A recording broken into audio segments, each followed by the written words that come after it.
In this comparative study, I will be exploring the film genre of realist drama by comparing Otto Preminger's 1955 The Man with the Golden Arm with Felix Van Groningen's 2018 Beautiful Boy. The justification for these two films are clear.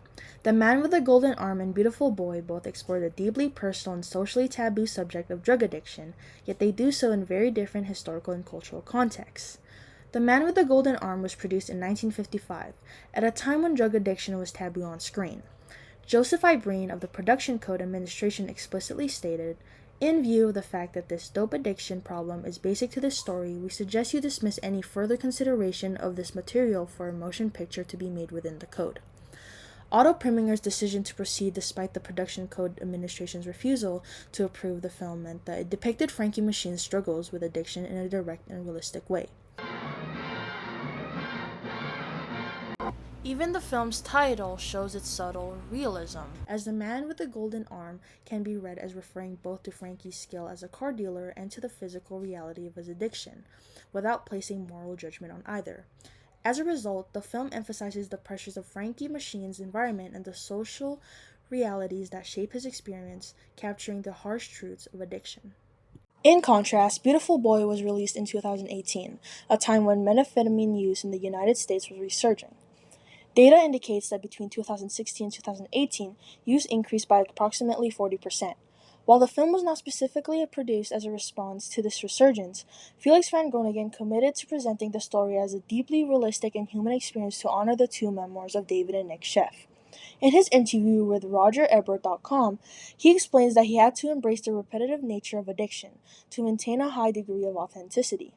This focus on truth allowed the film to make the struggle visually understandable to a 2018 audience without having to moralize or glamorize the addiction.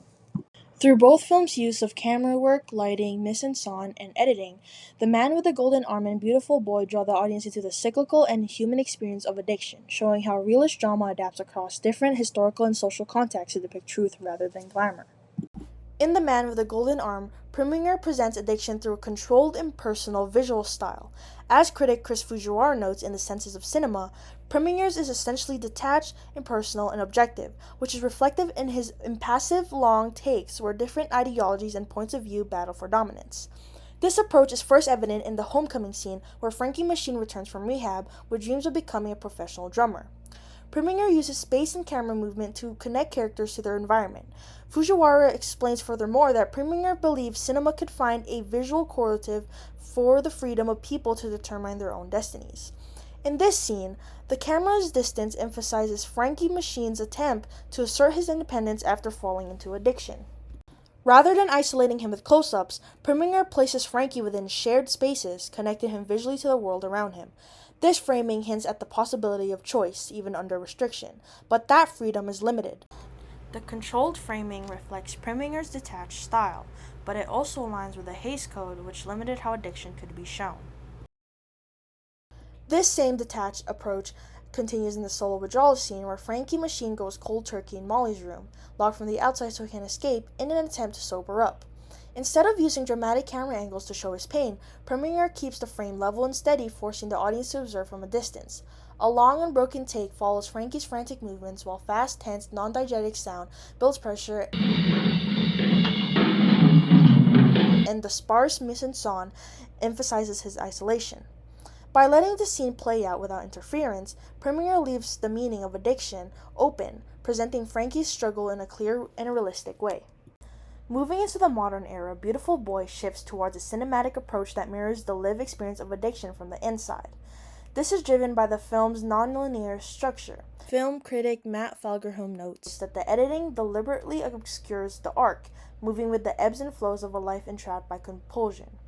This is evident in Nick's recovery sequence, where the film depicts his 14 months of sobriety, which serves as the peak of hope in the film. Through parallel editing, we see Nick thriving in college while his family finds peace at home. The naturalistic golden hour lighting and shallow focus makes this new life feel warm and attainable. However, the sound creates a hidden tension. The non-diegetic track Sven Ge Englar by Sigur Rós is calm, but its haunting, delicate tone makes the scene feel fragile.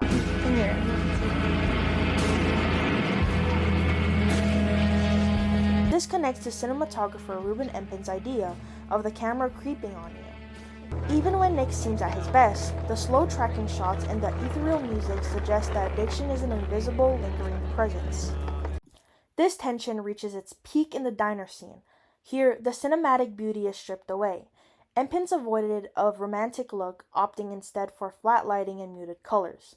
The cramped, cluttered diner, filled with worn decor and other diners in the background, creates a mundane mise-en-scène that reinforces emotional distance and discomfort.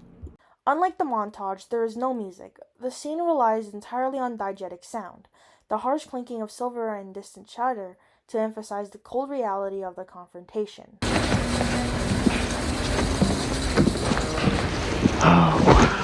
The shallow focus isolates Nick and his father, trapping them in a space where excuses have run out. By abandoning the haunting music for the raw sounds of the diner, Van Groningen forces the audience to face the repetitive, unglamorous reality of the struggle. I'm attracted to craziness, and you're just embarrassed because I was like this amazing thing, like your special creation or something, and you don't like who I am now. Yeah? Who are you, Nick? This is me, Dad. Here, this is who I am. Both films use realist techniques to explore the cycle of addiction, but they show what drives the struggle in very different ways.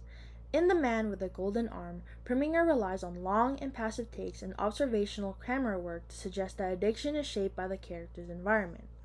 By showing the cramped, oppressive spaces of Frankie's neighborhood, the film makes it clear how external pressures keep him trapped in a repeating cycle. Beautiful Boy, on the other hand, uses shallow focus and a fragmented narrative to show addiction as an internal, ongoing disease that continues even in a stable environment. Through this more subjective perspective, the film focuses on Nick's internal compulsion rather than his surroundings. While their visual styles differ, one emphasizing environmental influence, the other internal struggle, both directors show how realist drama can adapt to capture the human experience behind addiction, despite the differences in historical and cultural contexts. Ultimately, these two films prove that the truth of addiction is best captured when the filmmaker respects the humanity of the subject over the tropes of the genre. Whether addiction is portrayed as a product of the influence of surroundings in the 1950s or as a result of internal struggle in the modern era, both Preminger and Van Groningen reject the glamour of typical Hollywood dramas. They instead follow the true path of realism, where, as Andre Bazin states, reduced to their plots, they are often just moralizing melodramas, but on the screen, everybody in the film is overwhelmingly real. Nobody is reduced to the condition of an object or a symbol that would allow one to hate them in comfort without having first to leap the hurdle of their humanity. By forcing the viewer to leap this hurdle, these films ensure that we see the person behind the symptoms. The experience of the addiction cycle becomes undeniable, haunting, and above all, deeply human.